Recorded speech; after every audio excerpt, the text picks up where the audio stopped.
Mä oon Jaakko ja mä asun Tampereella ja olen tällä hetkellä Suomen Kuurosokeat ry:llä viestinnässä sisällöntuottajana töissä. Minulla on kuulonäkövammaisuutta aiheuttava Usherin oireyhtymä tyyppi 3 ja kuuloni ja näköni ovat heikentyneet, mutta nykyään minulla on sisäkorvaistute, jonka avulla kuulen aiempaa paremmin ja pystyn myöskin olemaan työelämässä aiempaa paremmin mukana. Arki oli sanotaan tuossa niin aikuisien alussa sujui vielä aika hyvin, eli kuulin vielä silloin kohtuullisen hyvin ja näkökin on sitten suhteellisen samana pysynyt. Mutta sitten tuossa noin 30-vuotiaana niin kuulo alkoi heikentymään ja ennen kaikkea hälyssä oli ongelmia ja sitten myöskin ryhmäkeskusteluissa. Ja sitten alkoi huomaamaan sen, että enemmänkin halusi olla sellaisissa rauhallisimmissa tilanteissa, mutta sitten sellaiset haastavat sosiaaliset tilanteet, niin ne oli taas sitten vaikeampia. No se sisäturvaistute tuntui ajatuksena vähän hurjalta, että leikataan, pään sisällä leikataan osa ja sitten että susta tulee kuulin tämmöisiäkin sanoja kuin kyborgi, siis se tuntui maailmana hyvin vieraalta ja vähän jo pelottavaltakin. Mutta sitten onneksi oli se, mitä sai sen polun alkuun, oli se, että tunsin näitä sisäkorvaistutteen saajia. Oli heitä huonokuuloisten puolella, mutta myöskin kuurosokeiden puolella. Eli oli monta tällaista, jota saattoi seurata, että mitä se maailma alkoi heillä näyttämään. Ja kyllä käytännössä kaikilla oli tosi hyviä, että arki muuttui paremmaksi. Tärkein tekijä se leikkaukseen menemiseen oli se, että kuuleminen hälyssä helpottuisi.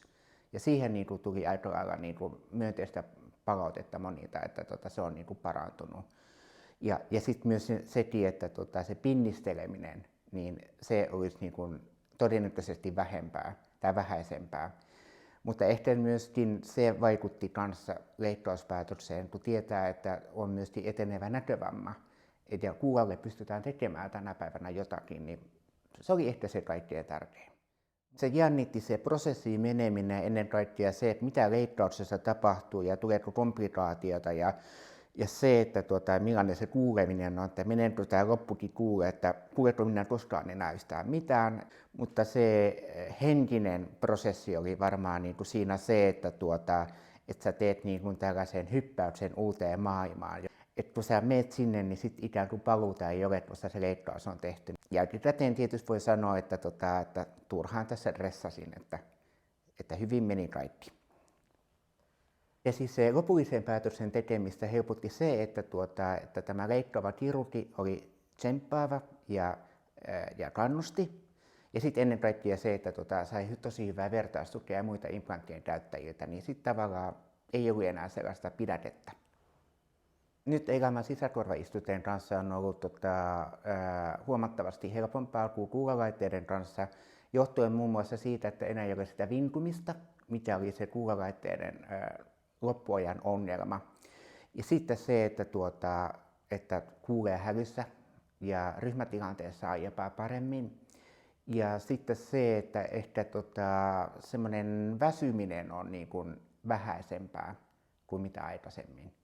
Ja ennen kaikkea voisi sanoa, että nyt on tullut uusia tilanteita, joissa kuulee, eli uidessa ja myöskin paljussa, jossa voi käyttää tällaista vesisuojaa, mitä ei aikaisemmin kuulolaitteiden kanssa voinut käyttää. Jos klinikka suosittelee sinulle implantin hankkimista, niin kannattaa rohkeasti ajatella, että onko sinulla mitään menetettävää tässä tilanteessa. Esimerkiksi, että haluaisitko olla enemmän läsnä sosiaalisessa tilanteessa tai ryhmäkeskustelussa, niin siinä kannattaa miettiä, jos lääkäri suosittelee, että haluaisitko jotain uutta elämääsi.